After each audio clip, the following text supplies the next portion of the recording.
Welcome back. I'm Darren McDermott and you're watching Dúchascápí TV.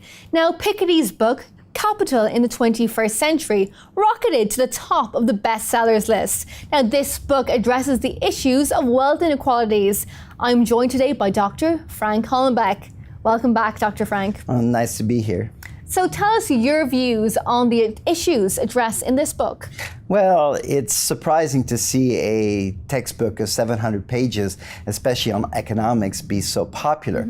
And Piketty's essential conclusion is that since the return to capital has been greater than the return, or actually has been greater than the growth rate, and the growth rate is a return to labor and to capital, he basically concludes that the return to capital has been greater than the return to labor, and this implies that people who receive the return to capital, their wealth have been increasing, while those who receive labor, their wealth has been declining. And in other words, the gap between the rich and the poor has been increasing in size, okay?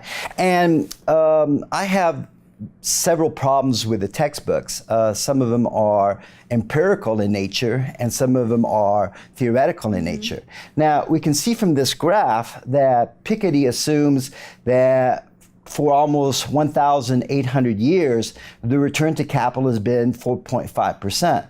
But if that was true, okay, then the current wealth would be trillion times larger than it is today. In other words, Credit Suisse estimated that the current global wealth is about 241 trillion.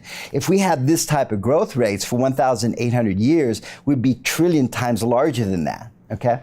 Now we can see from data, which I think is, we've really only had relatively good data since 1950, but we can see from 1950 basically up to today that actually the growth rate has been higher than the return to capital. And we've seen that they've been getting closer and closer together. But that's what we should expect from theory. Microeconomic theory tells us that if the return to capital is greater than the return to labor, then people will invest more into capital, okay?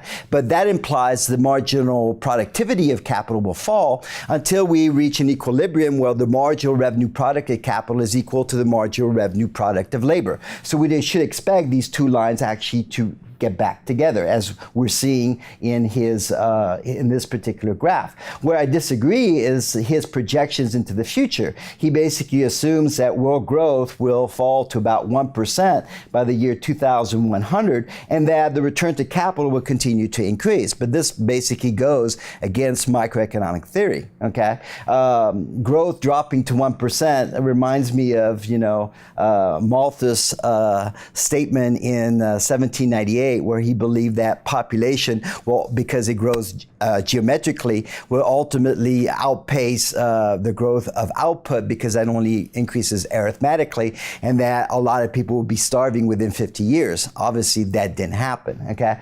And like I said, these are Piketty's projections, and I don't think we should be drawing too many conclusions from that, okay? And Piketty suggests increasing taxes as a solution. Now, do you think this could be actually a solution? Well, he's basically suggesting that we put a wealth tax as high as 10%, and the IMF made the same suggestion. And he's also suggesting that the top marginal tax rate be increased to 80%. Now, we have to recognize something about labor and capital, okay? They're not separate entities, okay? In other words, the more capital that we have, okay, then the greater will be the marginal productivity of labor, or the greater will be the return to labor, okay? And we know that if we tax something, we usually get less of it, okay? So if we end up with less capital, we'll end up with less productivity from labor, and therefore a lower standard of living. So we have to recognize that more capital, basically it's what Margaret Thatcher said, is that she'd rather see large income differentials and have everybody at the top of the ladder than have very little income differentials and have everybody at the bottom of the ladder. Now, we also need to distinguish between wealth and income. Okay, income becomes wealth. In other words, you make a certain amount of money every month, okay, and the money that you put aside ultimately becomes your wealth, okay? So when we look at just wealth, we can see that yes, wealth has been improving, but it hasn't really compensated for the large drop we saw basically since 1910. Now, when we look at incomes, okay, we can see that basically in the case of the top decibel of incomes, we see that since 1970, their percentage has been continuously increasing. Okay, and we can see that it's since 1971 when Nixon took us off, the gold standard. Okay, and we basically went on to a pure fiat currency system.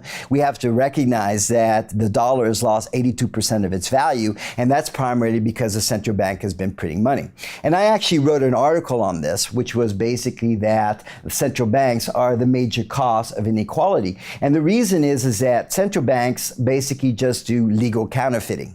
Okay, and in the case of legal counterfeiting, those who receive the money first, which is the government and the banking sector, they benefit, and the people who basically pay the price, okay, who basically the money is taken from, is the wage earners and the poor. Okay, and we can see that we can see that it's not just the top 1%, it's actually the next one. It's actually the top 0.01% who's basically are the individuals who've